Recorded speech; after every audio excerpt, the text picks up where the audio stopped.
सोनिया, कहते ना कि पूछ के पाँव पालने में ही नजर आना शुरू हो जाते हैं। बड़ी पुरानी कहावत है। हमारे मुल्क में ना इस वक्त कोई शऊर नहीं नजर आ रहा हुकूमत की तरफ से। बहुत सख्त टाइम था हमारा, पिछला 1 साल जो है बहुत हमने मेहनत की है। Artist is much more independent और वो पर्पस भी नहीं है आर्ट का। पाकिस्तान भी एक ऐसा मुल्क है जहाँ पर बहुत अच्छी जो है वो एथलीट बैठे हुए हैं।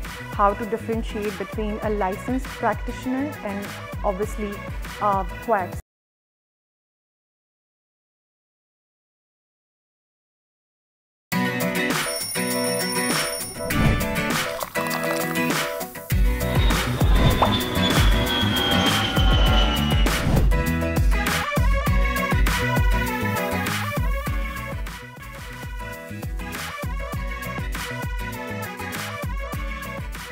अस्सलाम वालेकुम, खुशामदीद। जी आया नो बखैर आगले भली करे आया। वर्षद के दुनिया बोल है के साथ मैं हूँ सोनिया सुंदस और मैं हूँ सैयद फैसल करीम। उम्मीद करते हैं कि आपके दिन का आगाज अच्छा हुआ होगा। वैसे सोनिया, कहते ना कि पूत के पाँव पालने में ही नजर आना शुरू हो जाते बड़ी हैं। पुरानी कहावत है ये। यस, और ये सच भी है। ये हम हमेशा से बाबर आजम की उस स्टोरी को बड़ा फैंटेसाइज करते हैं जिसमें बचपन में बाउंड्री लाइन के बाहर एक बॉल पिकर थे, फिर उन्होंने ऐसी मेहनत की कि वो 180-20 के नंबर 1 बैट्समैन बने, पाकिस्तान के कैप्टन बने। अच्छा, अब यही इसी तरह की एक स्टोरी ना, वो कहते हैं ना कि वक्त का पहिया घूमता रहा और एक बार फिर उसी तरीके की कहानी सामने आई। History has repeated itself.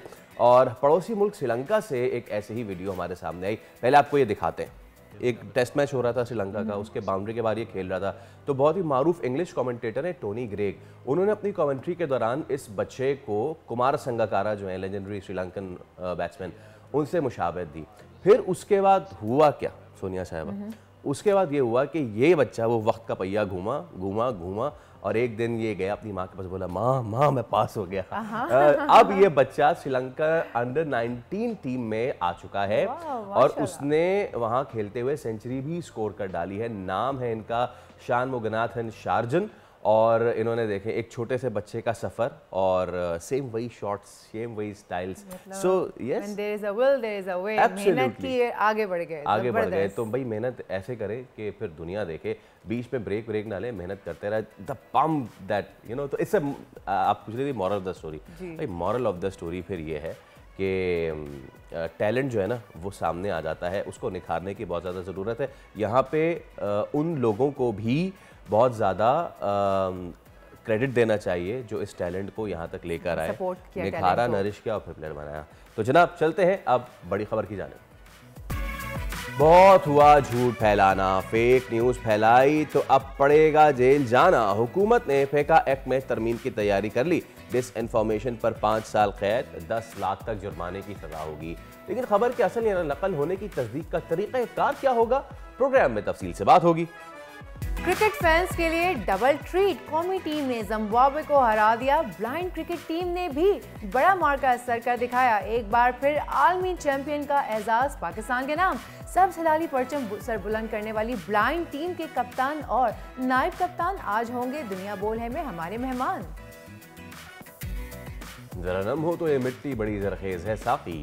Canada में पाकिस्तानी बिजनेसमैन अकील अब्बास ने साबित कर दिखाया, टोरंटो के 25 बेहतरीन सीईओज की फहरिस्त में शामिल। फख्र पाकिस्तान से होगी आज मुलाकात। और तनसाजी की दुनिया में एहसन असलम का एक और कारनामा, अमेरिका के बाद थाईलैंड में IFBB प्रो लीग में गोल्ड मेडल अपने नाम कर लिया। मेंस फिजीक के फातेह करार। एहसन की कहानी उन्हीं की ज़बानी आज सुनेंगे। चलिए करते प्रोग्राम का आगाज। मार्शल लॉ लगा था जनूबी कोरिया में। जनूबी कोरिया, आप क्या समझे, खैर आप जो भी समझे, लेकिन जनूबी कोरिया के सदर ने पूरे मुल्क को उस वक्त हैरान कर दिया जब गुज़िश्ता रात गए अचानक उन्होंने मुल्क की तारीख में पहली बार मार्शल लॉ लगाने का ऐलान कर दिया था। योन सुक योल का ये इंतहाई इक़दाम बज़ाहिर बैरून ख़तरे के पेश नज़र उठाया गया था, अलबत्ता इसकी असल वजह उनकी अपनी सियासी मुश्किलात थी।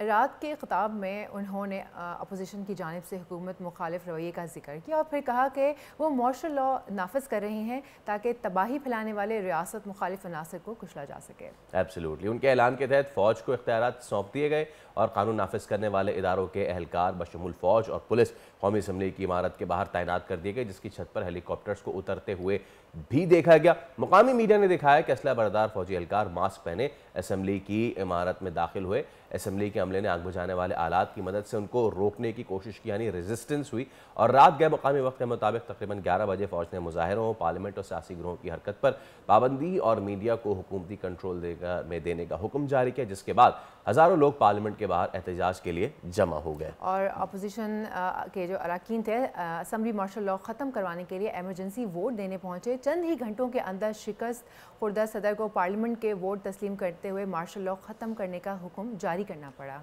तो असल कहानी इसमें ये थी जो हमने आपको बताना चाहिए था, वो ये कि एक काम गैर आइनी करने की कोशिश की गई और उस गैर आइनी के सामने अवाम सीसा पिलाई दीवार बन गए। चलिए अब करते हैं अपने मुल्क की बात। हुकूमत से सोशल मीडिया पर इत्तलात को महदूद रखने और जाली खबरों को रोकने के लिए कमर कस ली गई और अब जिसने फेक न्यूज़ को प्रमोट किया उसके खिलाफ होगा एक्शन। सोशल मीडिया पर रियासत मुखालिफ खबरों पर 5 साल कैद की सज़ा होगी और 10 लाख तक जुर्माना होगा और ये अब बाकायदा कानून बनेगा, जिसके लिए बिल भी तैयार हो रहा है और जल्द कौमी असम्बली में मंजूरी के लिए पेश भी किया जाएगा। हुकूमत ने साइबर क्राइम तरमीमी बिल का जो इब्तदाई मुसव्वदा है वो तैयार कर लिया है, जिसके तहत डिजिटल राइट्स प्रोटेक्शन अथॉरिटी कायम की जाएगी। डिजिटल राइट्स प्रोटेक्शन अथॉरिटी को सोशल मीडिया से मवाद ब्लॉक करने या हटाने का इख्तियार होगा और अथॉरिटी कानून नाफिज करने वाले इदारों या किसी शख्स के खिलाफ मवाद हटाने के अहकाम जारी कर सकती है, जबकि कानून नाफिज करने वालों समेत दीगर इदारों या किसी शख्स के खिलाफ खबर देने और दहशत फैलाने वाला मवाद हटा दिया जाएगा। और अथॉरिटी के पास रियासत और रियासती इदारों के खिलाफ नफरत फैलाने से मुतालिक मवाद को का इख्तियार हासिल होगा। तरमीमी बिल के तहत किसी भी शख्स को डराने, झूठा इल्ज़ाम लगाने और पोर्नोग्राफी से मुतालिक मवाद को भी हटाया जा सकेगा, जबकि जानबूझकर झूठी मालूमात फैलाने, खौफ व हरास और बदगुमानी पैदा करने वालों को 5 साल कैद या 10 लाख रुपए जुर्माना होगा। इसी पे हम बात कर लेते हैं डिजिटल राइट्स एक्टिविस्ट और हमारे इनका पर्सन अरीबा फातिमा हमारे साथ मौजूद है। Areeba, good morning, thank you so much for your time. तो ये सब तो हमने बता दिया कि ये सब होगा, क्या कुछ होगा और क्या कुछ नहीं होगा, बट द थिंग इज़ कि डिसइंफॉर्मेशन, कौन सी खबर ठीक है, कौन सी खबर ठीक नहीं है, ये कैसे पता चलेगा? वो कौन से टूल्स हैं जिससे पता चलता है कि अच्छा ये खबर ठीक नहीं है, अच्छा ये खबर ठीक है?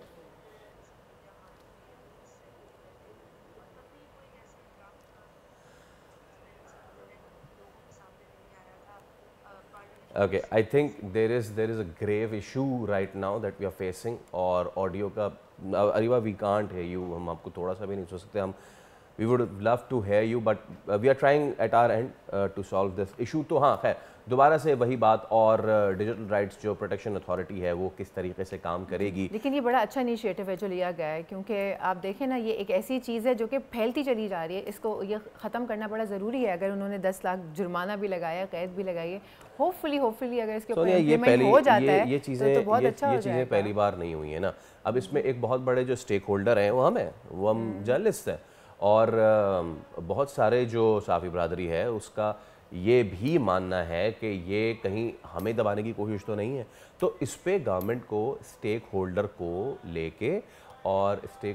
लेके फिर ये करना पड़ेगा कि जी हम आपको स्क्वाश करने नहीं जा रहे हैं, बल्कि ये आपकी बेहतरी के लिए। जाहिर सी बात है जब भी कोई इस तरह की चीज़ होती है ना, कोई फेक न्यूज़ आती है, किसी पे कोई झूठा इल्ज़ाम लगा दिया जाता है, किसी के हवाले से गलत खबर चला दी जाती है, तो उससे ना सिर्फ वो शख्स मुतासिर होता है, बल्कि हमारा जो शो है उसकी क्रेडिबिलिटी भी कितनी ज़्यादा डाउन होती है। हम जो काम करते हैं लोग उसको कहते हैं कि यार ये तो अब आप तस्दीक करने वाले लोग हैं, अगर आपकी तरफ से कोई चीज़ फेक चीज़ आएगी तो वो कैसे होगा। वी आर टेकिंग ब्रेक, हम ब्रेक ले रहे हैं, ब्रेक के उस पर हाजिर होंगे, तो इसको कंटिन्यू करेंगे। Stay with us.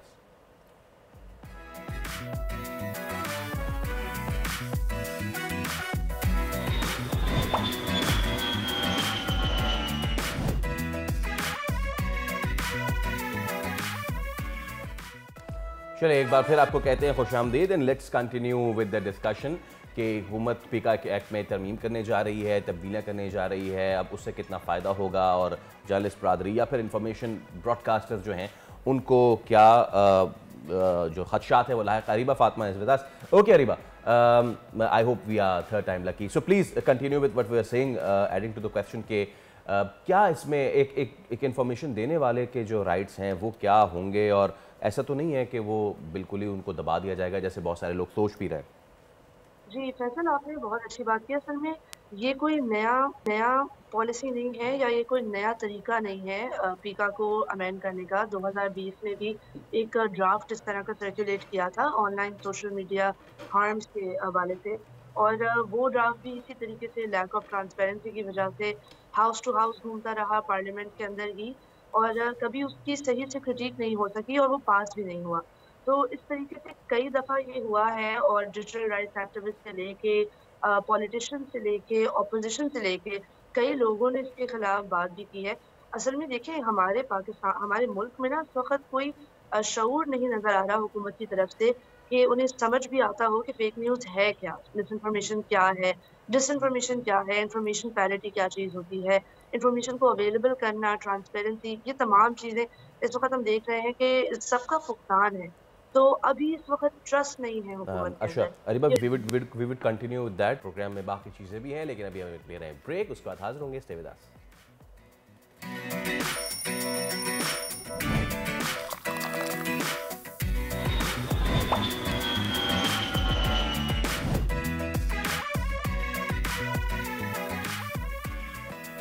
Welcome back जनाब। उम्मीद करते हैं आपका दिन बड़ा अच्छा गुजर रहा होगा, लेकिन अब जो हम आपको बताने जा रहे हैं उससे आपकी खुशी मज़ीद दुबारा हो जाएगी, दिन मज़ीद अच्छा गुजरेगा।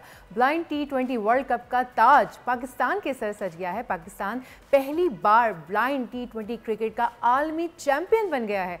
फाइनल में बांग्लादेश को एकतरफा मुकाबले में 10 विकेटों से पछाड़ डाला। निसार अली फाइनल के मर्दे मैदान करार पाए, और यह मनाजिर बहुत ही खूबसूरत है जब वर्ल्ड कप जीते और उसके बाद सब सजदा रेज हो गए, ग्राउंड में सब भागे और उसके बाद हर्डल बना के खूब हल्ला गुल्ला किया। तो हमारे साथ मौजूद है हमारे वाइस कैप्टन बदर और उनके साथ हमारे प्लेयर नेमतुल्लाह। आप दोनों को वेलकम करते हैं। बदर और नेमतुल्लाह, बहुत बहुत मुबारकबाद, thank you so much for your time. कैसा फील कर रहे हैं बदर भाई वर्ल्ड कप जीत के? जी बहुत शुक्रिया। सबसे पहले तो आपका सर, अल्लाह का शुक्र अदा करते हैं सर कि हमें इतनी इज़्ज़त अल्लाह ताला ने बख्शी, और ये सब हमारी जो पाकिस्तानी कौम है उसकी दुआएं और हमारी कौंसिल की मेहनत है और कोचेस की मेहनत है कि आज हम वर्ल्ड चैम्पियन बने हैं। और हाँ नेमतुल्लाह जी, मैं पूछना चाह रही थी कि दिमाग में बंदा अपना गेम प्रिपेयर कर लेता है ना कि अच्छा ये टीम आ रही है तो मुझे इसके साथ ऐसे ऐसे खेलना है, तो मेंटली प्रिपेयर हो गए थे कि हराना ही है भाई, इस बार तो जीत के जाना ही है? जी जी बिल्कुल। हम पिछले 1 साल से इस वर्ल्ड कप की तैयारी कर रहे थे, तो बहुत सख्त टाइम था हमारा। पिछला 1 साल जो है बहुत हमने मेहनत की है, तो रिसोर्सेज भी काफ़ी लगाए हैं पीपीसीसी ने, ठीक ठाक पैसा भी लगा है और लड़कों ने भी बहुत जान मारी है। तो तैयारी तो फुल थी हमारी, चाहे वो इंडिया होती या कोई भी होती, हमारी तैयारी फुल थी कि इस दफ़ा हमने इंशाल्लाह वर्ल्ड कप उठाना है, और अल्लाह का शुक्र है कि हमने वो कर दिखाया। अच्छा नेमत, आप बताएं पूरे टूर्नामेंट में सफ़र कैसा रहा? वैसे पाकिस्तान जो हमारी नेशनल ब्लाइंड टीम है दुनिया की चंद तगड़ी टीमों में से एक है, और आप लोग माशाल्लाह पाकिस्तान को फतूहात जो है वो दिलवाते रहे हैं। इस बार की जीत जो है वो कैसी रही? पूरे टूर्नामेंट के हवाले से बताएं, कौन कौन सी टीम्स को आप हराते हुए यहाँ तक आए? बिस्मिल्लाहिर्रहमानिर्रहीम, बहुत शुक्रिया। तो टूर्नामेंट ये ऐसे था, पहले हमारा मैच साउथ अफ्रीका के साथ था, उन्हें हमने हरा दिया। उसके बाद हमारा मैच बांग्लादेश के साथ था, लीग मैच था, तो वो भी हमने हरा दिया उन्हें। फिर उस तरह चलते चलते नेपाल, अफगानिस्तान, और इसके अलावा जो है फिर सेमीफाइनल हमारा फिर से नेपाल के साथ आया, तो उन्हें भी हमने हरा दिया वन साइडेडली। तो फिर फाइनल हमारा आया बांग्लादेश के साथ। तो प्लानिंग वही थी क्योंकि उनके साथ एक मैच खेल चुके थे हम, तो हमें बखूबी अंदाज़ा था कि किस तरह की टीम है और कैसे हम खेलेंगे और हम जीत पाएंगे। तो अल्हम्दुलिल्लाह से बहुत अच्छी परफॉर्मेंस रही सारी ऑल ओवर द टीम की, और अल्हम्दुलिल्लाह हम चैंपियन बने। वैसे भारत में होने वाले women's blind cricket world cup team की मेज़बानी जो है वो वापस ले ली गई है। ब्लाइंड क्रिकेट काउंसिल के इस फैसले को कैसे देखते हैं आप? मैम, ये जो फैसला हुआ है ये वर्ल्ड ब्लाइंड क्रिकेट लिमिटेड की जो बॉडी है उसने किया है। तो ये फैसला, क्योंकि जो भारत है वो ना हमें विजय दे रहा था और ना खुद आ रहा था, तो ये उनका फैसला ये है कि उन्होंने न्यूट्रल वेन्यू पे इवेंट्स जो भारत के होंगे उसको न्यूट्रल वेन्यू पे करने का फैसला किया है। तो इस तरह जो उनसे फैसला वापस लिया गया है, मतलब भारत में अब टूर्नामेंट नहीं होगा कोई भी बड़ा। तो अच्छा, अब भारत की बात कर रहे हैं बदर, भारत की बात कर रहे हैं, तो इंडिया अगेन इस बार नहीं आया टूर्नामेंट में। कैसे देखते हैं उनके इस डिसीजन को? ख़ास तौर पे स्पोर्ट्स तो नेशंस को करीब लेकर आती है, लेकिन इस तरह की चीज़ मतलब अच्छा नहीं लगता ना कि आप स्पोर्ट्स में भी पॉलिटिक्स को इन्वॉल्व कर ले। वो आता तो और अच्छा होता।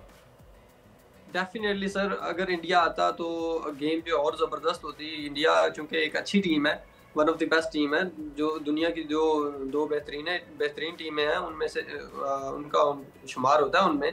और डेफिनेटली इसमें जो पॉलिटिक्स है वो इन्वॉल्व नहीं होनी चाहिए स्पोर्ट्स में, क्योंकि स्पोर्ट्स जो है वो नेशंस के दरमियान जो दूरियां होती हैं उसको ख़त्म करती है। तो मैं तो समझता हूँ कि ये चीज़ नहीं आनी चाहिए, पॉलिटिक्स नहीं आनी चाहिए स्पोर्ट्स में। चलें छोड़ें इन बातों को, अच्छी बातें करते हैं। ये बताएं कि क्या नेमत भाई किस किस ने मुबारकबाद दी, यानी कि हायर टियर से लेके बड़े बड़े लोगों से लेके और घर वालों तक, ये बताइए। बहुत सारे लोगों ने मुबारकबाद दी है। हमारे तो व्हाट्सएप पे इतने मुबारकबाद आए हैं कि अभी तक मैसेजेस भी चेक करने का मौका नहीं मिला है। इसके अलावा हायर अथॉरिटी से मेरे ख्याल से मोहसिन नकवी साहब ने दिए हमें मुबारकबाद, पीसीबी ने मुबारकबाद दी है, और कुछ और भी न्यूज़ चैनल्स है, KFC है और चीज़ेस वगैरह, इन सब ने भी मुबारकबाद दी है। ज़बरदस्त। ये बताइए कि कौन सी टीम ऐसी रही कि जिससे मुकाबला बड़ा टफ महसूस हुआ? जी, श्रीलंका और बांग्लादेश 2 काफ़ी टफ टीमें थी। वो तो हमारी तैयारी इतनी अच्छी थी कि हमने उन्हें बड़े अच्छे से टैकल किया, लेकिन वो 2 जो इंडिया पाकिस्तान के बाद 2 अच्छी टीमें हैं वो श्रीलंका और बांग्लादेश हैं। तो बांग्लादेश जो बहुत ही अच्छी टीम है, तो वो हमारी तैयारी की बदौलत जो है हमने उनको बड़े अच्छे मार्जिन से हराया है। अच्छा, बदर और नेमत दोनों से सवाल है इसमें। बदर आप पहले जवाब दीजिए, फिर नेमत भाई आप चिप इन कीजिएगा कि पाकिस्तान में हम देखते हैं cricket one of the sports है कि जो सबसे ज़्यादा मकबूल है। ऐसे में जो हमारी ब्लाइंड क्रिकेट टीम है, मैं जैसे पहले भी बताया कि कई सालों से बहुत ही ज़बरदस्त परफॉर्म करता है। दुनिया की टॉप 2 टीम्स में से एक पाकिस्तान की ब्लाइंड क्रिकेट टीम है। टैलेंट कैसा है हमारे पास, और कितने मज़ीद जो हमारे स्पेशली एबल्ड लोग हैं वो इसकी तरफ राग़िब हो रहे हैं? सर, जहाँ तक क्रिकेट की बात है तो हम सब जानते हैं कि पाकिस्तान में सबसे ज़्यादा खेले जाने वाला जो खेल है वो क्रिकेट है, और क्रिकेट को बहुत ज़्यादा पसंद किया जाता है, चाहे वो ब्लाइंड क्रिकेट हो चाहे वो नॉर्मल क्रिकेट हो। तो अल्हम्दुलिल्लाह हमें जब भी मौका मिला है मुल्क का नाम रोशन करने का, और हमने पूरा जोर लगाया, हमने पाकिस्तान का नाम रोशन किया है। और जहाँ तक है पब्लिक स्पोर्ट की, तो पब्लिक स्पोर्ट जो है वो जाहिर है कि अभी उस तरह हमारी क्रिकेट फेमस नहीं है। 20 साल अभी सिर्फ हुए हैं इसको, क्रिकेट को 20 से 22 साल। तो जैसे जैसे क्रिकेट का लोगों को पता चल रहा है, इस दफ़ा जैसे हम वर्ल्ड कप जीते हैं तो अल्हम्दुलिल्लाह जी बहुत सारे लोगों को पता चला और बहुत सारे लोगों ने अप्रिशिएट किया है। तो ये सब कौम की दुआएं हैं कि हम अल्हम्दुलिल्लाह जीते हैं। तो जैसे जैसे लोगों को शऊर आएगा, इसका पता चलेगा, तो उम्मीद है कि हमें पब्लिक सपोर्ट करेगी। जबरदस्त। अब ये बताएं जी प्लीज बोले। मैं एक बात ऐड करना चाहूँगा। इस दफ़ा ये हुआ है कि क्योंकि लाइव स्ट्रीमिंग हुई थी यूट्यूब चैनल पे पाकिस्तान ब्लाइंड क्रिकेट काउंसिल के, तो उसके तवज्जुह से बहुत ज़्यादा फेमस हुई है और बहुत सारे लोग, क्योंकि व्यूज़ भी बहुत सारे आ रहे थे, तकरीबन हर जो लाइव मैच चल रहा होता था उसमें 2 लाख 3 लाख 4 लाख तो इस तरह व्यूज़ आते थे। उससे मैं समझता हूँ कि पाकिस्तान में जो है बहुत फेमस हो रही है और सब लोगों को पता चल रहा है। अब जब हम जाते हैं किसी को कहते हैं, पहले ये बताना पड़ता था कि ब्लाइंड क्रिकेट कैसे होता है, तो अब सिर्फ ये बताते हैं कि ब्लाइंड क्रिकेट, तो समझ जाते हैं कि कौन सी क्रिकेट की बात हो रही है। बिल्कुल। ये बताइए आगे फ्यूचर प्लान्स क्या हैं, इसके बाद और कौन कौन से कप्स जीतने हैं, कौन सी टीम्स हैं जिनसे मुकाबला करना है? जी, एक्सपेक्टेड है कि हमारी जो है सीरीज हो साउथ अफ्रीका में इंडिया के साथ, सॉरी साउथ अफ्रीका में कह रहा हूँ, अमेरिका में। तो एक्सपेक्टेड है, हमें अभी कंफर्म नहीं है। तो जहाँ तक हमें पता है अमेरिका में एक्सपेक्टेड है इंडिया के साथ सीरीज होना। तो अगर वो होती है तो इंशाल्लाह हम पूरी तैयारी के साथ जाएंगे वहाँ और इंडिया को इंशाल्लाह वहाँ पे भी हराएंगे। ज़बरदस्त। चलें, वो यहाँ नहीं आ रहे तो उनको जहाँ भी मिले ना, फिर उनको पकड़ के उनको वहीं बता दें कि आ जाते तो बेहतर था। बहुत शुक्रिया बदर मुनीर और नेमतुल्लाह, आप दोनों का। एक बार फिर आपको मुबारकबाद on winning the world cup. यहाँ पे ये बात कहना बहुत ज़रूरी है कि India has been winning the previous 3 world cups, लेकिन पाकिस्तान ने फाइनली अपना पहला T20 ये जो वर्ल्ड कप है ब्लाइंड कप वो जीत लिया है। और ऐसी बहुत सारी खबरें हैं जो रोज़ाना की बुनियाद पे होती हैं। I would have love to talk about hockey के, जिसमें जूनियर टीम बहुत ज़बरदस्त कर रही है, वो चैम्पियनशिप के फाइनल में पहुंच चुकी है। Pakistan versus Zimbabwe, I mean कल तो ऐसे डब्बा गोल कर दिया ऐसे, और फाइनली बताया कि जिम्बाब्वे मिनो है तो मिनो के खिलाफ ऐसे खेलना चाहिए। लेकिन खैर वक्त की क्योंकि किल्लत है और ब्रेक का कहा जा रहा है, बिल्कुल अब ब्रेक का टाइम हो गया है। ब्रेक में जाते हैं, ब्रेक के बाद वापस आते हैं, देखेंगे प्रोग्राम में और क्या क्या है। Let's take a break.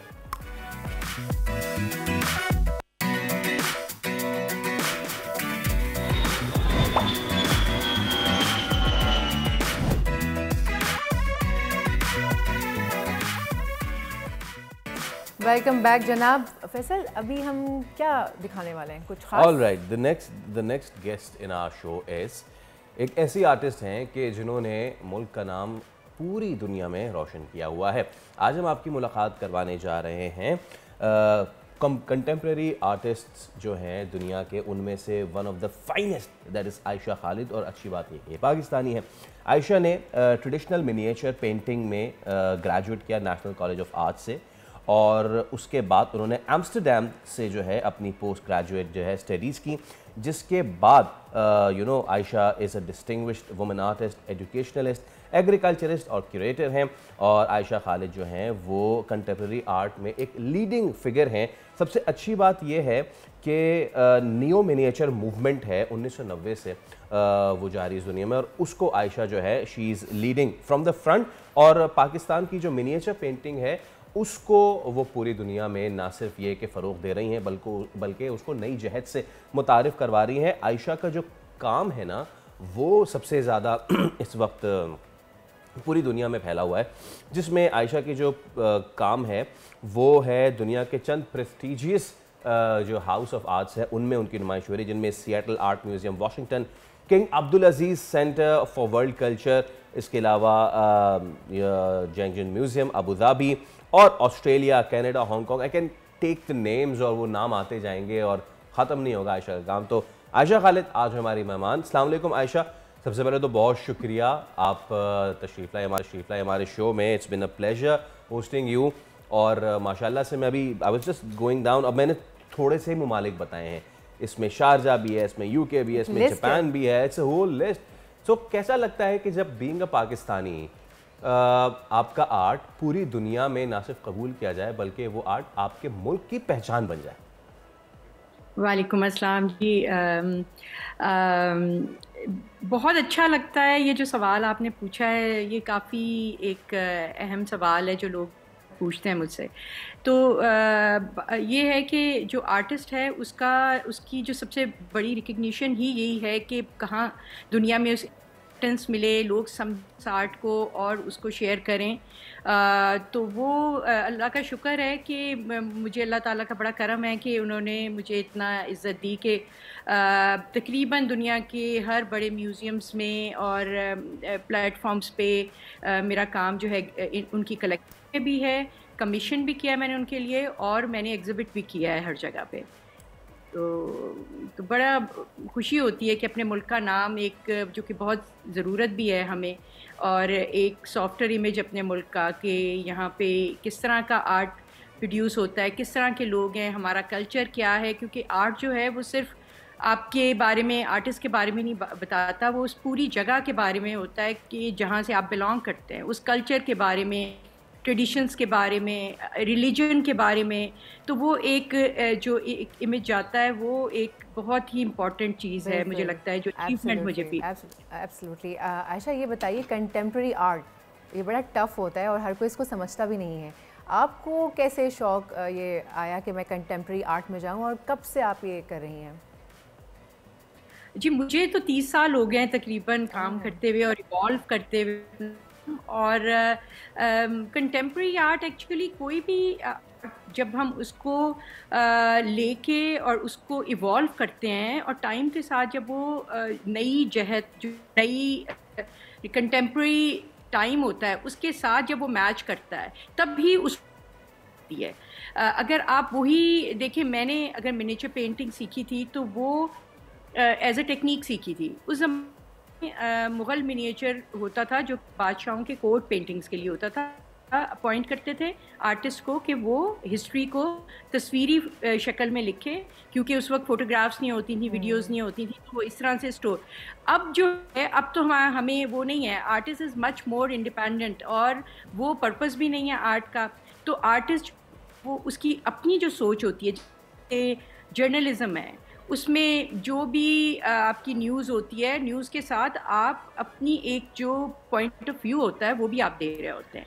तो आर्टिस्ट भी एक तरह से उसके ऊपर भी वही रिस्पॉन्सिबिलिटी आती है कि जो भी आपकी सोशल इशू हैं, पॉलिटिकल इश्यूज हैं, आप अगर मेरा बहुत सालों से काम जो है वो स्पिरिचुअलिटी से बेस्ड है, सूफीज़म के ऊपर है, मोहब्बत के बारे में करती हूँ मैं बात, और इस तरह की बात जो कि समझ आए।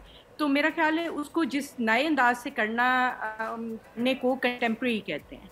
तो वो खुद आहिस्ता आहिस्ता आपका वो डायरेक्शन मिलती जाती है आपको टाइम के साथ साथ किस तरफ जाना है। आयशा, पूरे दुनिया में कहीं भी घूमें, let's start the world from the far east Asian countries, Malaysia से लेके और थाईलैंड तक, और वहाँ से फिर आप हमारे ख़ित्ते में आ जाएं, हमारे ख़ित्ते से ऊपर की तरफ चले जाएं, स्तान कंट्रीज़, उज़्बेकिस्तान और बाकू, फिर उसके बाद तुर्की और यूरोप तक चले जाएं। टूरिस्ट का एक बहुत फेवरेट स्पॉट होता है आर्ट म्यूज़ियम्स। पूरी दुनिया ने इसको बहुत अच्छे से ना सिर्फ प्रिजर्व किया है, लेके चल रहे हैं राइट फ्रॉम दी जो उनकी पुरानी कल्चर है, और जैसे कि उसमें जब दौर जिद्दत की आमेज़िश हो जाती है तो वो कंटेम्प्रेरी बन जाता है, उसको लेकर अब दुबई तो मतलब कहाँ ही चला ही जा रहा है, वो तो दुनिया को बहुत आगे लेके जा रहा है। पाकिस्तान में आपको इस चीज़ की कमी महसूस होती है कि अगर कोई सैयाह आ रहा है बाहर से, नहीं सिर्फ हम लोग भी, जैसे कराची में आर्ट्स काउंसिल बहुत ज़्यादा इसकी कोशिश कर रहा है, पीछे जो नेशनल म्यूज़ियम है उसकी बहुत कोशिश कर रहे हैं, लेकिन स्टिल आपको लगता है कि इस तरह के जो फैसिलिटीज़ हैं वो यहाँ पे हमारे मुल्क में बहुत ज़्यादा कम हैं, जो आर्ट म्यूज़ियम्स हैं, जो गैलरीज हैं, और ये मज़ीद होनी चाहिए। जी बिल्कुल, मुझे लगता है, क्योंकि देखें यहाँ पे एक कमर्शियल गैलरीज़ का वो जो है वो तो है ट्रेंड, और लेकिन जो गवर्नमेंट सपोर्ट है वो हमें नहीं नज़र आती है अब इतनी ज़्यादा। वो क्या जैसे पहले होती थी, आप देखते थे कि सादकैन से पूरी की पूरी सीलिंग्स, यानी फ्रेयर हॉल की सीलिंग उन्होंने पूरी पेंट की हुई है, फिर उन्होंने लाहौर में पूरी सीलिंग पेंट की हुई है। उस तरह की सपोर्ट नहीं है, म्यूज़ियम नहीं बन रहा है। पुराने म्यूज़ियम्स जो थे उनकी हालतें भी कोई इतनी अच्छी नहीं है कि हम बहुत फ़ख्र से वहाँ पे लेके जाएं किसी को। अगर कोई बाहर से आता है, जो हमारे कंटेम्प्रेरी आर्ट के म्यूज़ियम हैं वो तो एग्जिस्ट नहीं करते इस मुल्क में, तो वो मेरा ख्याल है कि इनको तवज्जो चाहिए। ये बहुत ही ज़्यादा, ये सिर्फ इसलिए नहीं कि टूरिस्ट आएँ तो उनके पास जगह हो, हमारे अपने बच्चों के लिए। मेरी अब एग्जीबिशन हुई थी 2 साल पहले फ्रेयर हॉल में कराची में, that was my retrospective exhibition ना। तो उसमें फ्रेयर हॉल एक ऐसी जगह है जहाँ पे बाहर पब्लिक गार्डन है, और वहाँ पे हर तरह के लोग आते हैं। तो हर तरह के लोग एग्जीबिशन देखने आ रहे थे, और वो यही बात करते थे कि जी ये इतना अच्छा मौका है हमारे लिए कि हम अपने बच्चों को लेकर आ रहे हैं और ये एग्जीबिशन देख रहे हैं यहाँ पे। अब ये तो 1 महीने के लिए होगी, ख़त्म हो जाएगी, उसके बाद हम कहाँ लेके जाएंगे? There is no place. तो कंटेम्प्रेरी आर्ट के लिए तो बिल्कुल भी कोई जगह यहाँ पे नहीं है, और बहुत सख्त ज़रूरत है उसके ऊपर तवज्जो देने की। ये हमारी अपनी जो कल्चरल जो हमारी है उसको डायरेक्शन बहुत अच्छी आप दे सकते हैं through contemporary art, through paintings, और अपने बच्चों को हम बहुत अच्छा ग्रूम कर सकते हैं थ्रू म्यूज़ियम्स। क्योंकि म्यूज़ियम अब सिर्फ वो नहीं है कि जैसे पहले होता था कि सिर्फ उसमें अजायबात रखे जाते थे या कोई पुरानी हिस्टोरिकल हेरिटेज की चीज़ें होती थी। अब म्यूज़ियम का जो रोल है वो बहुत ज़्यादा तब्दील हो चुका है, ज़्यादा इंटरेक्टिव है, जिसमें बच्चे इन्वॉल्व होते हैं, वर्कशॉप्स होती हैं, टॉक्स होती हैं, आप आते हैं और अपने मसाइल डिस्कस करते हैं। मतलब वो एक प्लेटफॉर्म है जहाँ पे लोग इजीली ओपनली डिस्कस कर सकते हैं अपनी जो भी सोसाइटी के को जिस तरफ वो लेके जाना चाहते हैं उस चीज़ को। तो मुझे लगता है कि it's a very very healthy thing, और हमें इस पे तवज्जो देनी चाहिए। बिल्कुल। Thank you so much miss Ayesha. उम्मीद करते हैं कि आप पाकिस्तान का नाम इसी तरह रोशन करती रहें और आर्ट के थ्रू पाकिस्तान का सॉफ्ट इमेज पूरी दुनिया में रोशनास कराते हैं। बहुत शुक्रिया आयशा खालिद हमारे साथ। ज़रूरत वाकई इस अमर की है कि आर्ट जो है, जिसको हम हमारे घरों में भी कहते हैं कि अरे आर्टिस्ट बन के क्या करोगे, this needs to be changed, because art जो है वो ना सिर्फ आप उस पर अपनी तमाम तर एक्सप्रेशंस उस कैनवस पे डाल सकते हैं, अपने दिन भर की फ्रस्ट्रेशन उस पर निकाल सकते हैं, बल्कि अपने अंदर जो छुपा एक आर्टिस्ट है वो पूरी दुनिया को आप दिखा सकते हैं। इमोशंस जो है वो कैनवस के ऊपर आ जाते हैं। अब लेते हैं एक छोटा सा ब्रेक के बाद वापस आते हैं। Let's take a break.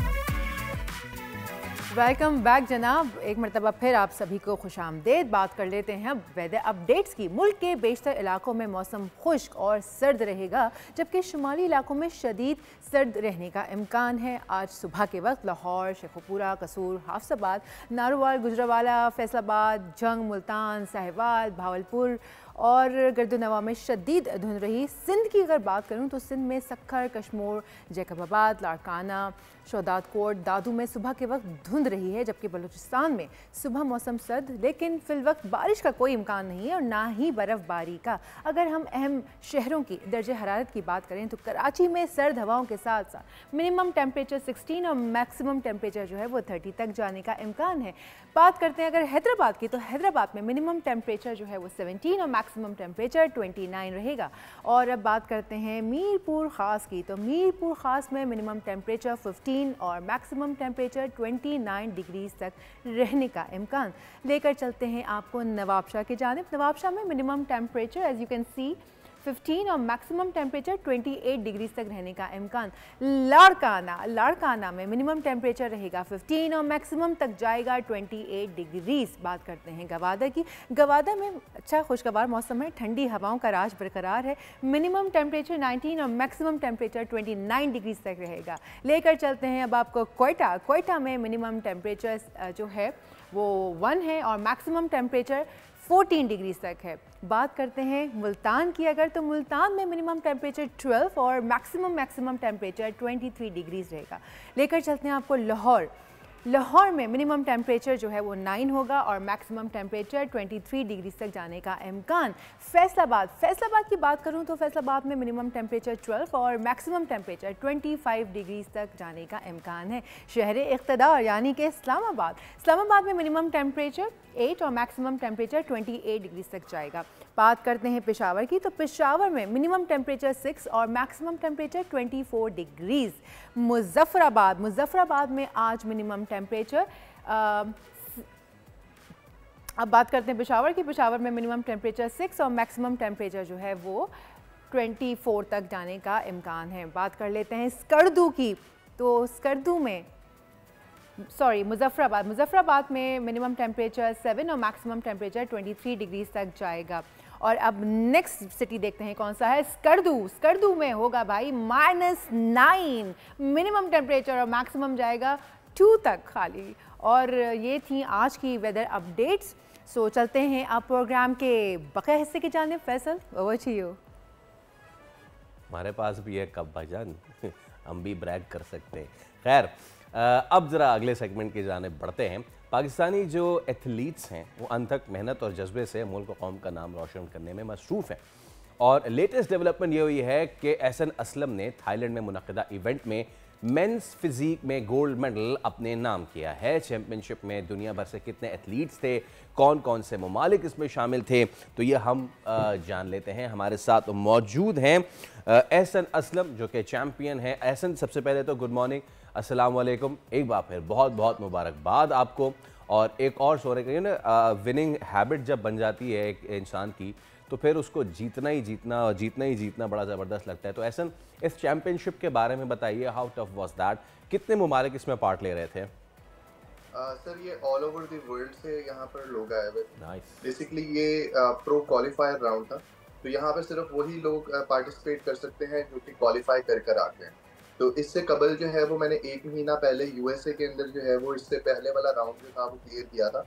वहाँ पर मैंने गोल्ड मेडल हासिल किया था। और फिर मेरे पास 2 ऑप्शन थे, या तो मैं काज़िक्स्तान में खेल सकता था या मैं थाईलैंड में खेल सकता था। अनफॉर्चुनेटली काज़िक्स्तान का वीज़ा जो है वो मुझे नहीं मिल सका ऑन टाइम, तो फिर मैंने थाईलैंड वाला शो जो है वो चूज़ किया था। यहाँ पर सर एट द स्पॉट तकरीबन 1000 से ज़्यादा एथलीट जो थे ऑल ओवर द वर्ल्ड जो क्वालिफाई करके आए हुए थे वो पार्टिसिपेट कर रहे थे।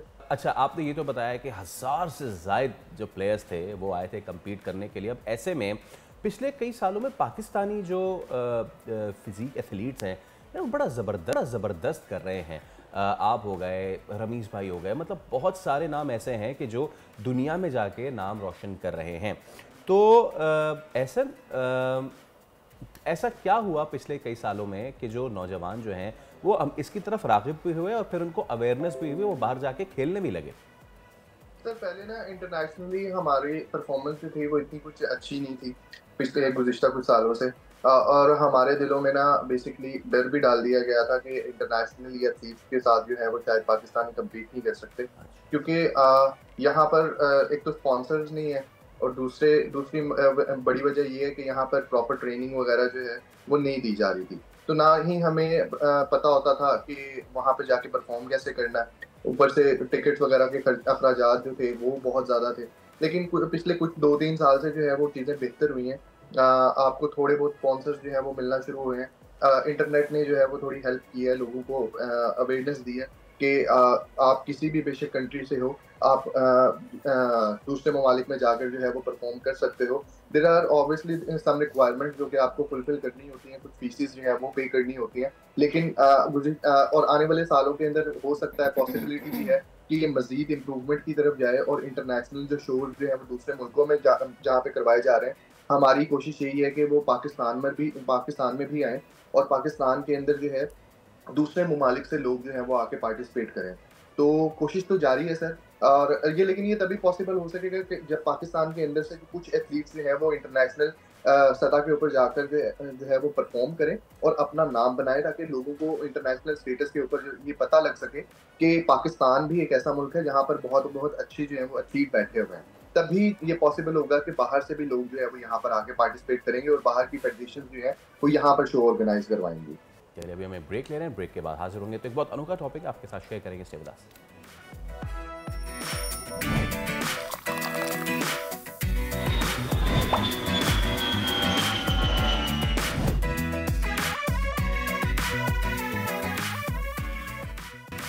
Welcome back. अब बात कर लेते हैं कुछ हेल्थ एंड फिटनेस के हवाले से अच्छा, हमारे यहाँ लोगों में जो है ना वो कॉस्मेटिक्स का रुझान दिन ब दिन बढ़ता चला जा रहा है।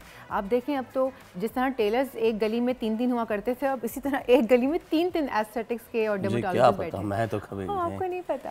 अल्लाह की कसम मुझे नहीं। बेगम को भी नहीं लेके गए? लग तो रहा है कि आपको ज़्यादा पता है। मुझे तो बिल्कुल पता है। आजकल तो इसका रुझान इतना बढ़ गया है और सबसे लेकिन उसका मसला है ना कि उसमें से कौन सही है और कौन नीम हकीम खतरा जान है।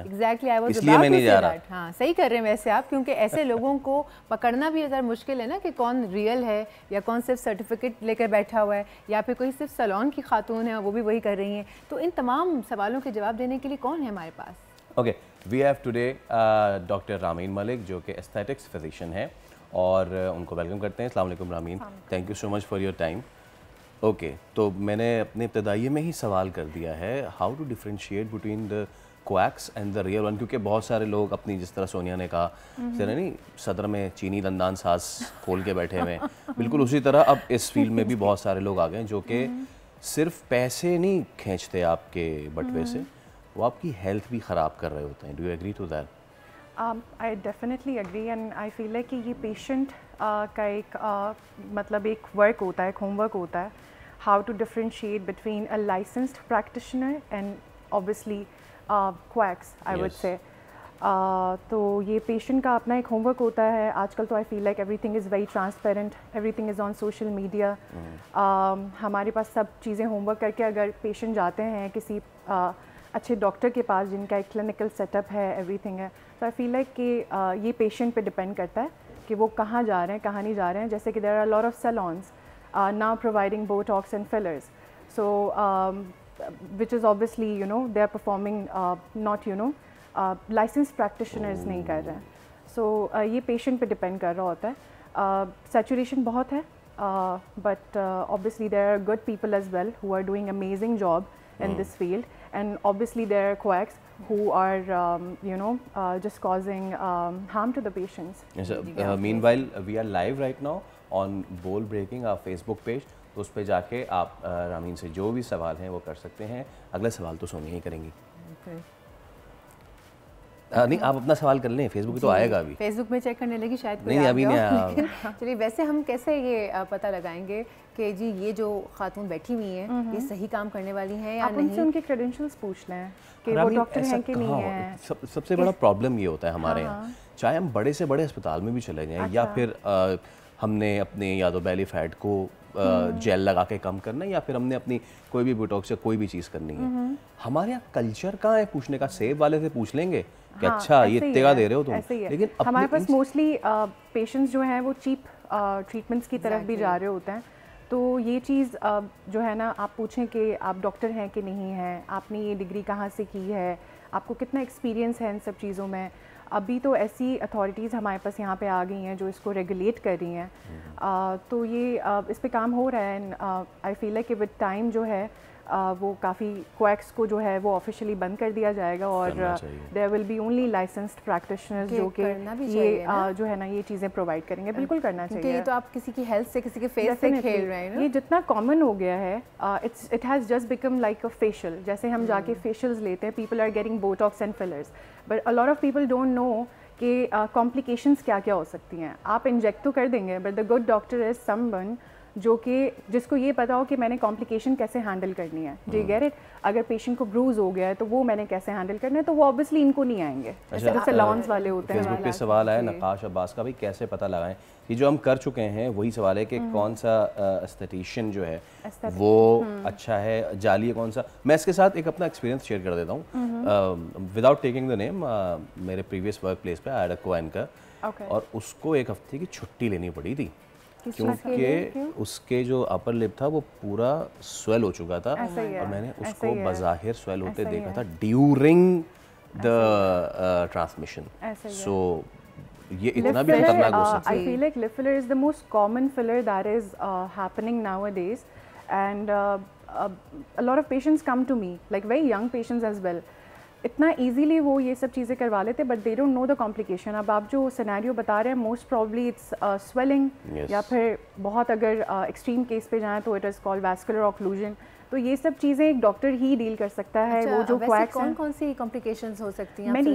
So there are, I'll tell you. So there are short-term complications and then there are long-term complications, right? So short-term में आपके bruise आ जाते हैं, swelling आ जाती है, redness आ जाती है, tenderness हो जाती है. Long-term में vascular occlusion, which is very, I would say, dangerous. So a lot of people don't know. अब वो बहुत ज़्यादा इसको commonly ले तो रहे हैं, but उनको side effects, I wouldn't say side effects, I would say कि अगर आप गलत किसी provider से लगवा रहे हैं तो उसके side effects हैं. प्रोडक्ट के कोई साइड इफेक्ट नहीं है। अगर वो सही से लग रहा है तो it's an amazing treatment, right? If somebody wants to enhance their features, why not? लेकिन अगर कोई आप यू नो एवरीथिंग, हर चीज़ के लिए कोई ना कोई एक्सपर्ट है, राइट? तो वो एक्सपर्ट्स के पास जाएंगे तो this treatment will come out very beautifully. अगर वो एक्सपर्ट के पास नहीं जाएंगे तो obviously they will and up with a lot of complications. आपने जो बात की है उसी से रिलेटेड एक सवाल भी आ गया है। हसन ये पूछते हैं कि इस तरह की क्रीम्स जिससे आपका टोन फेयर हो, does that cause cancer?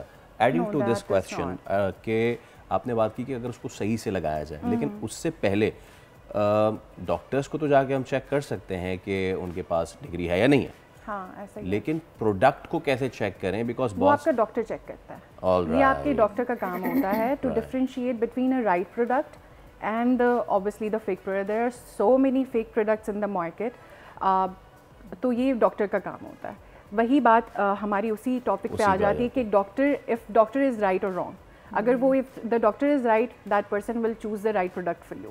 If the doctor is not right, वो क्वैक है, तो वो कोई ना कोई जो उसने वेंडर ने ला के दे दिया होगा उसको लगा दिया, मरकरी बढ़ा के दे देते हैं और फिर वो ऐसे ही है। ऐसे एक और सवाल आया है कि ये जो वाइटनिंग इंजेक्शंस हैं, क्या ये कैंसर कॉज करते हैं?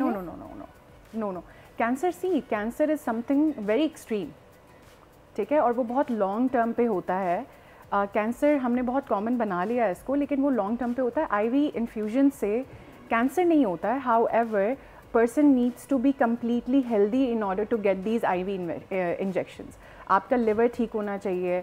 अब जैसे कि बहुत कॉमनली हमारी बात हो रही थी पहले कि इतने आईवी इन्फ्यूजन्स जो हैं वो स्पास खुल गए हैं, वहाँ पे ना आपके ब्लड रिपोर्ट्स हो रहे हैं ना कुछ हो रहे हैं। What I do in my practice, I always ask my patient to get their blood reports done, then only I will inject, right? Because God forbid something happens, I am answerable, right? To you and to obviously God as well. लेकिन doctor साहब usually ये होता है कि वो लोग सीधा लगा देते हैं, जितनी में so that is wrong, right? वो जाके आइडियल प्रैक्टिस तो पाकिस्तान में हुई बहुत कम जगह पे हो रही है।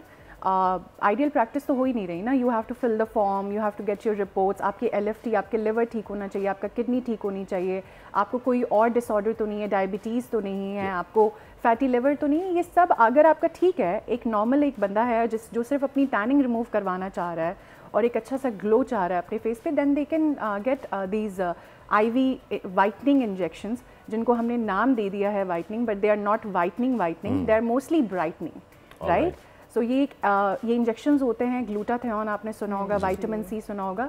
सो they are antioxidants, they go into your body, they kill all the radicals, और वो आपको जो है एक वक्त के लिए, पीरियड ऑफ टाइम के लिए आपको आपकी स्किन को ब्राइटन कर देता है, अपनी इम्यूनिटी स्ट्रॉन्ग कर देता है। तो there are many benefits if rightly if the product is right and the doctor is right. If the doctor is right. Thank you so much Rameen for coming. और सबसे अहम बात ही आपने की, जो हासिल उसूलता है सारी गुफ्तगू का, वो ये कि जो लोग ये समझ के उठ के चले जाते हैं कि डॉक्टर साहब ऐसा करा दें वैसा करा दें, वो डॉक्टर अगर आपकी रिपोर्ट्स नहीं ले रहा, आपके टेस्ट नहीं करा रहा, तो समझ जाएं मामला गड़बड़ है। बिल्कुल ऐसा ही है। अपनी सेहत का ख्याल रखिए, क्योंकि ये जो सेहत है ना, ये अल्लाह ताला की दी हुई नेमत है।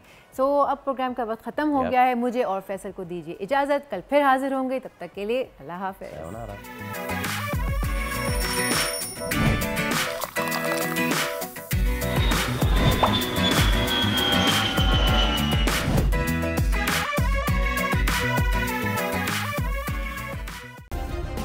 सब्सक्राइब करें और बेल दबाएं ताकि कोई खबर रह न जाए।